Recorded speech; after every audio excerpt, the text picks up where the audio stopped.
Well, it's time for in for a penny, in for a pound, all that sort of thing.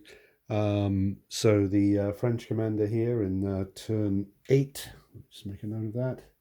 Okay, this is the end of the French movement, and the chasseurs have darted across the face of the two batteries of British artillery. The purpose of this move was to get out of the arc of fire of this battery here. So that means that the chasseurs can now only be fired on by one battery. That's making the best of a bad job, and they're trying to make a beeline for the road up there, or possibly even to attack that unit in the flank if that's possible. We shall see. The main problem the French have is that they're very close to losing their fourth unit, obviously.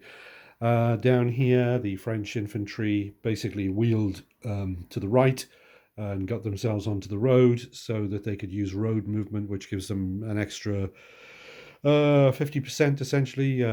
Changes their 6-inch move to a 9-inch move to try and get up the road before they're shot to pieces by the British artillery.